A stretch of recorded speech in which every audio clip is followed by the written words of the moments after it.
Assalamualaikum warahmatullahi wabarakatuh. Saya Rizal Munawar. Di sini saya akan membawakan orasi tentang demokrasi kita. Kita tahu Indonesia adalah negara yang menganut sistem demokrasi.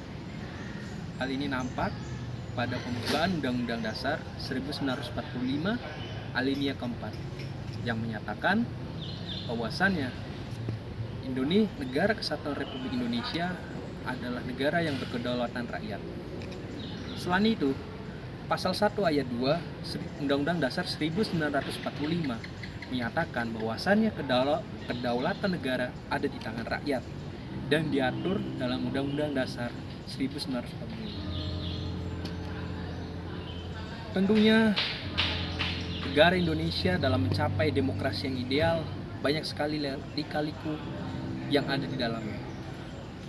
Contohnya ketika kita melihat dari Orde Lama, tepatnya pada tanggal 5 Maret 1960, ketika itu Presiden Soekarno membubarkan DPR hasil pemilu yang digantikan oleh dengan DPRS atau Dewan Perwakilan Rakyat Sementara.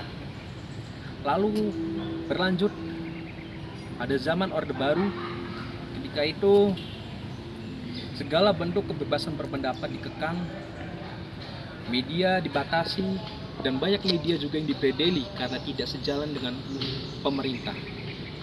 Lalu pada masa Orde Baru juga banyak aktivis yang diculik karena entah kenapa, dan ada juga yang hanya mengkritik pemerintah. Puncaknya pada tahun 1998, masyarakat yang telah lelah dan banyak mahasiswa yang turun ke jalan untuk meluapkan amarah terhadap Orde Baru. Akhirnya pada tanggal 21 Mei 1998, Soeharto turun dari jabatannya sebagai presiden dan digantikan oleh B.J. Habibie.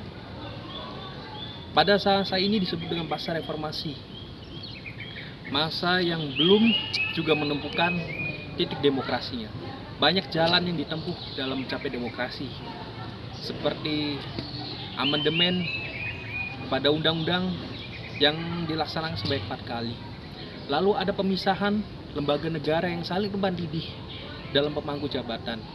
Puncaknya pada tahun 2009 ketika militer resmi memisahkan diri dari pemerintahan. Namun pada saat ini pula demokrasi Indonesia dicorengkan kembali dengan adanya isu lembaga eksekutif mencampuri lembaga legislatif yudikatif. Hal ini nampak jelas pada putusan MK tentang batas usia capres dan cawapres yang semula harus 40 tahun lebih, sekarang bisa di bawahnya asalkan dipilih. Tentunya ini menjadi tanda demokrasi Indonesia yang telah tercoreng. Selain itu, banyak masyarakat yang merasa takut untuk berpendapat juga sekarang karena UU ITE, yang dimana sejatinya dalam demokrasi, negara yang berdemokrasi harus bisa menghadirkan trust atau kepercayaan. Justru di sini hanya menghadirkan rasa takut. Hal ini nampak jelas bisa dilihat datanya. Pada tahun 2021 Indonesia menempati posisi ke-54, turun dari tahun sebelumnya yang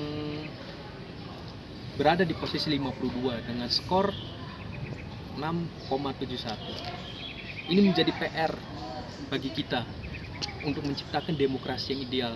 Bagaimana sejatinya kita harus membawa Indonesia yang benar-benar berdemokrasi, yang sesuai dengan Pancasila dan Undang-Undang Dasar. Terima kasih. Wassalamualaikum warahmatullahi wabarakatuh.